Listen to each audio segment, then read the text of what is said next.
Hello, good afternoon. Welcome to this windy, cloudy, sunny, drizzly or sort of beautiful day in March, 2nd of March 2024. And thanks for tuning in. What I'm doing today, I've just got back on the bike for the first time in weeks, because I was in Morocco for 6 weeks, came back 2nd of February, and apart from taking the bike for a servicing and bringing it back again, it's been sat in the garage because I've been moving house. So I've been a little bit preoccupied and rather tired. This 71-year body is complaining rather a bit. Slow down, Brian, slow down, take it easy. Anyway, I had to get on the bike because I was starting to feel something was missing in my life, and this is it. So here I am on my Voge 300 rally, and I've now done well over 10,000 kilometres. I'll tell you exactly later. And I thought I'd give you a review on the bike, how I feel about it.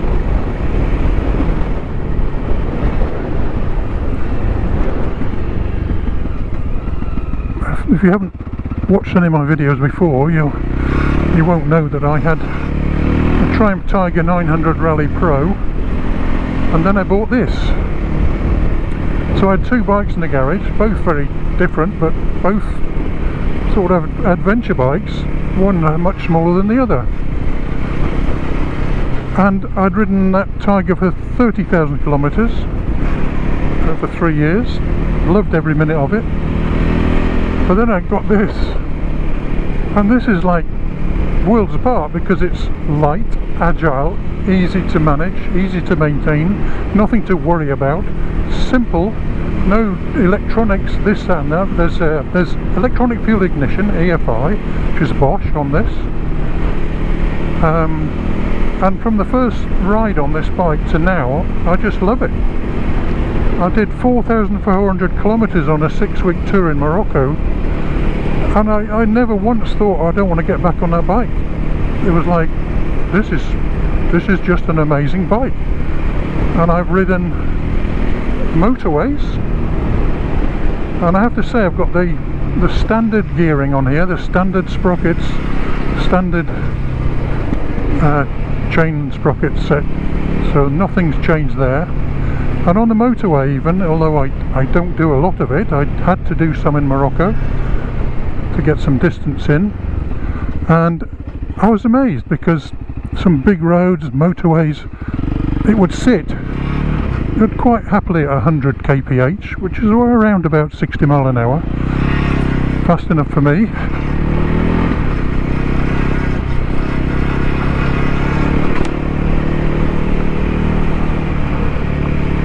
This is one of those days when the weather can't make its mind up. When the sun comes out, you're warm, and then when it goes in, the wind's cold, so what do you wear?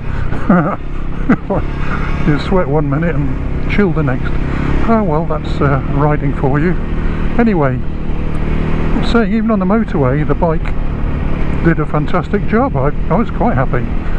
I'd only ride for about an hour and a half most, and then stop. I mean, it isn't a motorway bike, it's just a fact.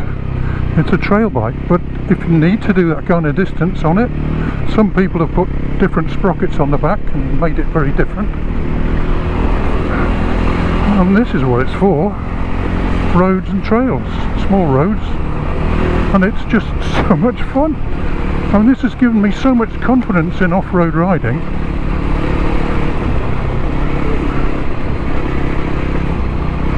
And I'm not that greatly experienced. I've been riding off-road now since I was 65, so this is now my 6th year. There are a lot more experienced people than me. I was just playing with the mirrors this morning, so I'll need to stop and tighten them up.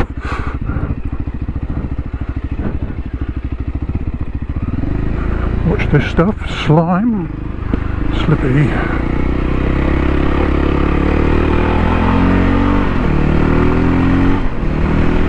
And for this kind of riding, it's got every bit of power you need. Single cylinder, 300 cc's approximately, and it'll go when you want it to.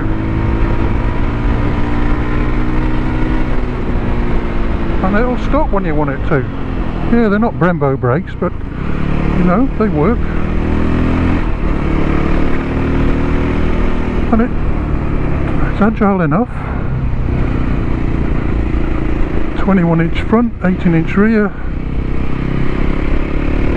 And it is just fun, just absolute fun. The throttle's very progressive. It doesn't snatch, and that's to do with the gearing. So I'm going to have to pull over in a minute and tighten this. In fact, I'll do it here. Tighten this mirror up. I'll get back to you. That's the mirror tightened up.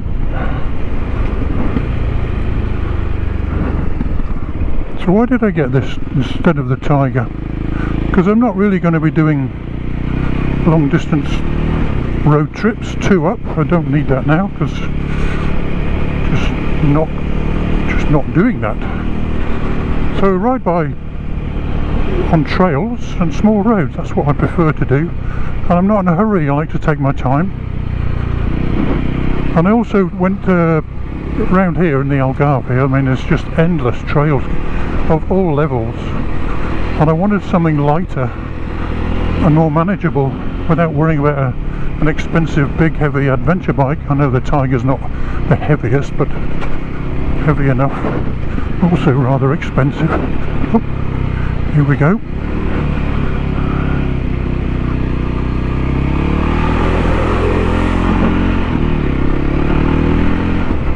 Yes, we've had some rain.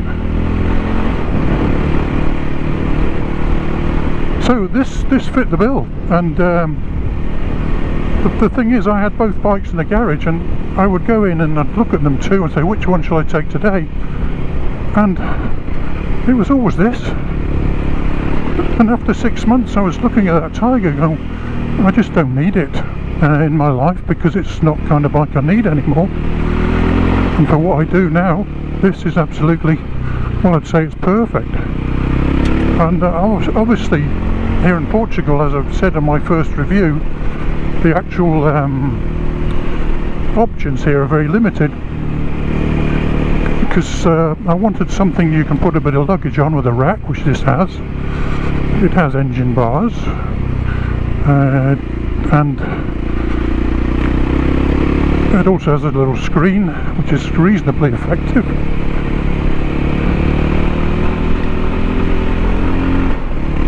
And I didn't want it any bigger than 300cc, because it's like less than 160 kilogram fueled up. And talking of fuel, the range, I was in Morocco, and I took a fuel tank with me and carried that around for ages. I didn't need it. So many gas stations there. So I've measured this range regularly, 3 times now, and both times, or 3 times, say both times again.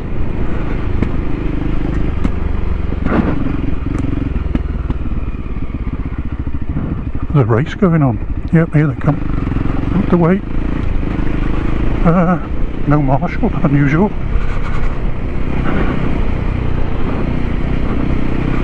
And I can take it up to 240 kilometres before the orange fuel light flashes on. And that's ample. I mean, riding back roads and places and off-road, you're not going that fast anyway. So after an hour or so you want to get off. And I was finding get a day's riding out of it, no problem, so that's alright. Here's a marshal.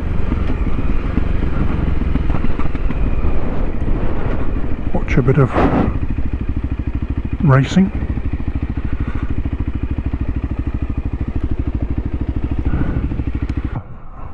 Ah, okay.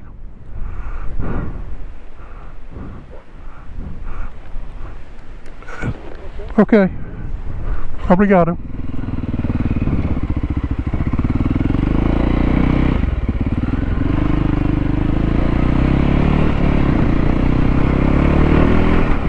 That's the beauty of these little bikes. I mean, you can do it on a bigger bike, but let's go out and explore. Never been on this trip before, but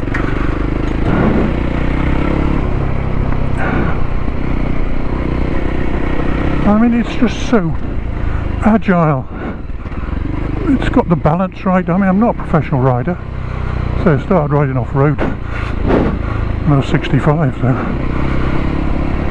But I think for me, at my time in life, to be able to ride this and feel I can do it comfortably mostly in a relaxed manner, says something about the bike.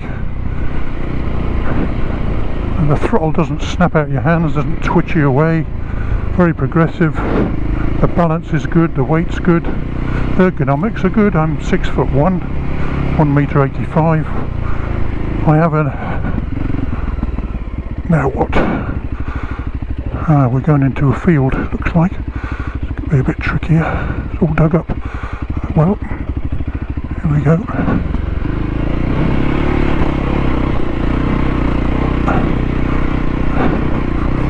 I just dug the trees up.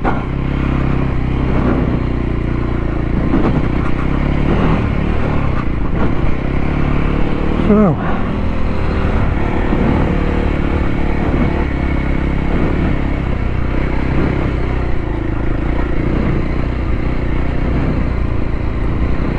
well, the original tyres, the Tim Sons, found them to be very good, although I started finding their limits after a while in the loose stuff.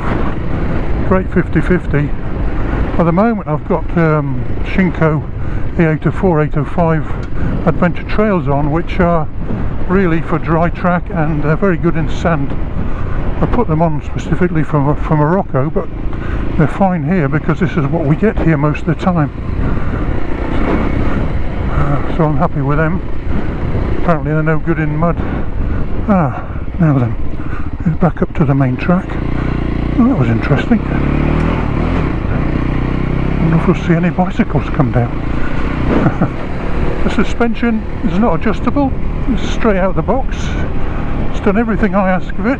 I've watched plenty of videos of other people riding these things, doing some pretty hardcore stuff. And there's another Marshall.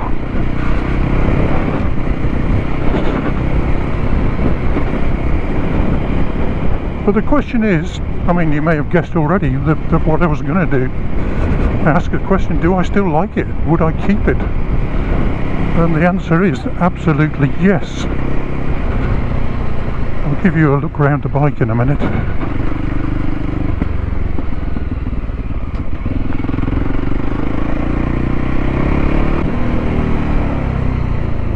I'll just pull in here because it looks like a good place to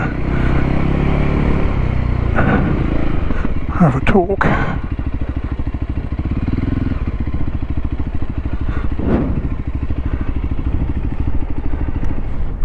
Right, have I had problems with this bike? Well, I'll show you what I've done to it, and it wasn't because of problems. Okay, I fitted this little bag here on the standard rack, the Chivy bag, and that's just a little day bag and take it on and off.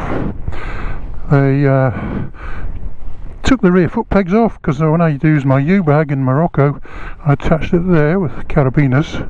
You can see where the U-bag's scratched here, so I did change the gear lever. It's longer and it is easier to change the gear. On my first review I said I didn't have a problem, but I did say I would change it if I could because that folds. These little bags, I've just got these and it's the first time out today on them, so I've got my tools in here, and on the other side I've got my spare tubes and tyre levers, and you can get more in there, but I thought it's just so handy, nice and low down and colour coded. Look at that, amazing. Oh dear. Right, I was concerned about the rear brakes because before I went to Morocco I checked them all out, put new pads in, and the original ones lasted 5,000 kilometres, and I changed them because they were very well worn. But this has just done nearly, well, 4.5 at least, and these are replacement original pads, Voge pads, and they're still fine. So I don't know why the originals wore. The only difference I can think is I was going out practicing skid turns, and maybe that hammering on the rear brake just did too much of it. So I don't do that now. Okay, what else have I done? I fitted these bark busters because they were on my Tiger, and they just happened to fit here, and they've as you can see, they've taken the brunt. This is from the Tiger sliding down the road for like about 50 meters, so they've done well. And also they double take mirrors, because I dropped the Tiger and the mirror smashed, and I thought, well, I don't want to do that again. I left a load of glass in the countryside, you couldn't pick it up, so put them on. Right, now the problem I had in Morocco, I started to get a knock from the front end as you're going over bumps, knock, and I couldn't find it. I thought there was something to do with the fairing, and I found these screws here loose on the bolt, so I took this all off, tightened them up. Thought it was that. I thought it was the navigation mount, because the screen could actually move when it's bouncing, and this screw, look, and I thought that's what it was, but it isn't that. So when I took it to the dealer, we realised it was in the forks, and they've stripped the forks down, and they said there was fine powder dust inside, and it had got past the seals. When you've got your dust seal here, and then your oil seal, and there's no sign of leakage anywhere, so this fine powder dust has got through the seals into and collected in the forks, and it's just something like a hard lump in there causing this knocking sound. Anyway, €30 fixed, so I think I'll just make sure I keep cleaning the fork seals more, because you get a lot of this here in Portugal. It dries out and it's just like powder dust, especially as the year progresses. Another thing, yes, and I think somebody else has said this, this bolt disappeared once, so I put a replacement in, and that's still there. And this one came loose while I was riding along, and it was sticking out, so that's tightened up now. And I've gone around the bike, and basically I've checked all the bolts and everything, and that's it. So do I want to keep it? Absolutely. I'd go, yeah, for as long as I can, till the next phase in my life, whatever that is. So yes, I'm happy with my Voge 300 Rally. There is one other thing I'll add. Strange accident with the side stand. I was parked on ground which seemed like this in Morocco, up a mountain, and I went to get back on the bike, and the side stand just went straight down under the ground, and it went all the way in. It was like there must have been a hole underground somehow. The whole bike came over, resting on the stand, and it bent up here.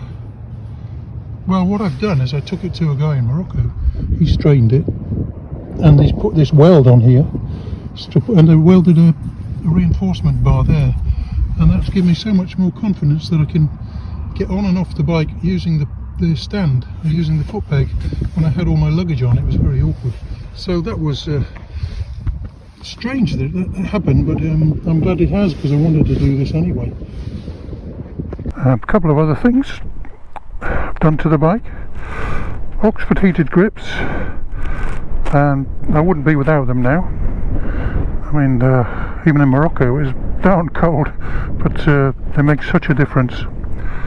Navigation, I've fitted this bar support from AliExpress, and I've got the Thorpe Racing navigation phone with DMD2 on it, and Maps Me.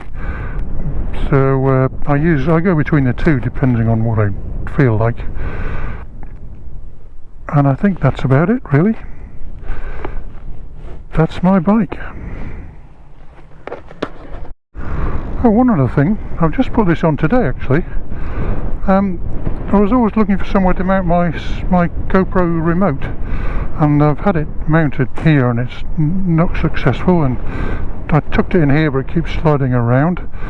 So this was off my Tiger. I bought it off AliExpress, and it's one of these mounts. So I decided to fit it on here today. I've used longer bolts with spacers underneath, so now I can fit whatever I want on there, and that's handy for me to go pressing buttons when I'm riding along or whatever. So that's pretty handy. Thought I'd finish the ride with this little bump.